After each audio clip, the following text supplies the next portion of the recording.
अस्सलामु अलैकुम वरहमतुल्लाहि वबरकातुहू। लो जी नाज़रीन, आपके अपना वीर अपना फैमिली डॉक्टर मुश्ताक अनमल खान आपसे मुखातिब है।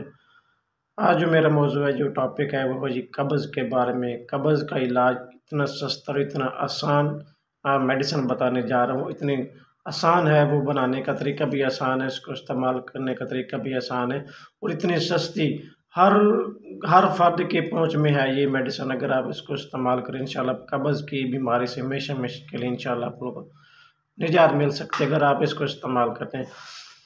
कौन सी रेमेडी है, घरेलू तरीका है, घरेलू टोटका है, जो आप इस्तेमाल करें इंशाल्लाह आप मुख्तलिफ बीमारी जो कब्ज़ है, कब्ज़ से आप लोगों को निजात मिल सकती है। क्योंकि कब्ज़ एक ऐसी मर्ज़ है जिसकी वजह से इंसान को ब्लड प्रेशर का मर्ज़ भी बनता है, गैस का प्रॉब्लम भी बनता है और इस गैस की वजह से इंसान को जनाब लीवर का मसला, पैंक्रियाज़ का प्रॉब्लम, इंसुलिन का प्रॉब्लम, ब्लड प्रेशर और कोलेस्ट्रॉल का प्रॉब्लम इसी वजह से इंसान को होता है। अक्सर ज़्यादातर हार्ट अटैक और इसके अलावा फालिज वगैरह जिन लोगों को हो जाती है, ज़्यादातर गैस की वजह से ही बंदे को ब्लड प्रेशर का मर्ज़ बनता है और कब्ज़ की वजह से। क्यों इंसान के आंतों के अंदर जनाब खुश्की वगैरह बन जाती है, वो पखाना सही तरह खारिज नहीं कर पाते और खारिज करते करते जनाब उसको ज़ोर लगाना पड़ता है, जिसकी वजह से वो जनाब उसकी जो नसें हैं मकद की, वो फट जाती हैं, जिसकी वजह से उनको जनाब एक बवासीर भी हो जाती है। बवासीर की मौत भी इसी वजह से बनती है, कब्ज़ की वजह से। कब्ज़ एक ऐसी बीमारी है जिससे इंसान बहुत सारी बीमारी में मुब्तला हो सकता है।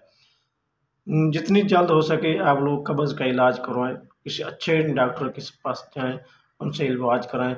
उसके से बेहतर और इतना आसान नुस्खा आप लोगों को बताने जा रहा हूँ कि आप लोग सुनकर हैरान परेशान रह जाएँगे। इतना सस्ता और आसान नुस्खा घरेलू टोटका है, हर बंदा बना सकता है, इस्तेमाल कर सकता है। सबसे पहले आपने करना क्या है, बवासीर के नुस्खे के लिए आपने जनाब गाय का दूध लेना है, 1 किलो ले लें, आधा किलो ले लें। उसकी आपने दही तैयार करनी है, वो भी मिट्टी के बर्तन के अंदर।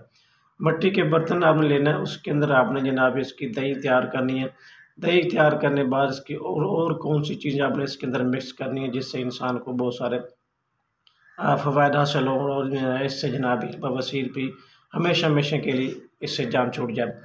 दही आपने सुबह इस्तेमाल करनी है, इसके अंदर आपने 2 चम्मच गुड़ मिलाने हैं। गुड़ मिलाने के बाद 2 चम्मच आपने मिलाना है जनाब ज़ैतून का तेल। ज़ैतून का तेल के बाद आपने 2 चम्मच में मिक्स करने हैं जनाब इसबगोल छिलका।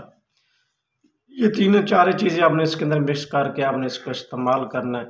सुबह शाम इस्तेमाल नहीं करना, बल्कि एक टाइम इस्तेमाल करना है, सुबह टाइम। क्योंकि इस दही को कभी भी शाम के वक्त कभी भी इसको इस्तेमाल मत करें, क्योंकि इसके फ़ायदे के बजाय बल्कि इससे नुकसान आप लोगों को मिलेगा। आपने इसने सुबह के टाइम आपने इसको इस्तेमाल करें, इंशाल्लाह जितनी पुरानी कब्ज़ है ना, सालों पुरानी आप लोगों को कब्ज़ है ना, इससे आप लोगों को भी जान छूट जाएगी, हमेशा हमेशा के लिए जान छूट जाएगी। एक और आप लोगों की बहुत अहम बात आप लोगों को बताने जा रहा हूँ कि इस पर अमल करें, बल्कि नोट करें और ज़िंदगी में इसको अपनाएं और ज़िंदगी का हिस्सा बनाएं आप लोगों को। मिसवाक 5 वक़्त, पहली बात तो ये है कि आप जनाब 5 वक़्त नमाज़ अदा करें और हर वज़ू के साथ आप मिसवाक के साथ वज़ू करें। मिसवाक करने के बाद आप जनाब वज़ू करें। हर नमाज से पहले, मतलब है कि जब भी आपने वज़ू करना है नमाज़ पढ़ने के लिए, उससे पहले आपने जनाब मिसवाक करना है। मिसवाक एक ऐसी चीज़ है आपको हर बीमारी से बचा सकता है मिसवाक। इस पर अमल करें, 5 वक़्त नमाज की पाबंदी करें, तो हर नमाज से पहले वज़ू के दौरान आप जनाब मिसवाक करें इंशाल्लाह आपकी, क्योंकि मिसवाक जो है ये आपके मैदा, जिगर, आंतों को साफ़ करता है और मैदे की जो तेज़ाबियत होती है इसको भी ख़त्म करता है, मैदे की गैस ख़त्म करता है और मैदे की हीट वगैरह एच प्लोरीन जो पॉजिटिव हो जाती है अक्सर लोगों की, ये उसको भी ख़त्म करता है, अगर आप इसको जनाब अपनी ज़िंदगी का हिस्सा बनाते हैं मिसवाक को। तो इंशाल्लाह आप लोगों को बहुत सारी बीमारी से बच सकें। इंशाल्लाह मेरा अकीदा ये है कि आपको ज़िंदगी में कभी भी कोई भी बीमारी आप लोगों को नहीं लगेगी, कि इससे बच जाएँगे। उम्मीद है कि आप लोग इस पर अमल करेंगे। अगर मेरी वीडियो अच्छी लगी तो लाइक करना, कमेंट्स करना, मेरे चैनल को सब्सक्राइब करना मत भूलिएगा।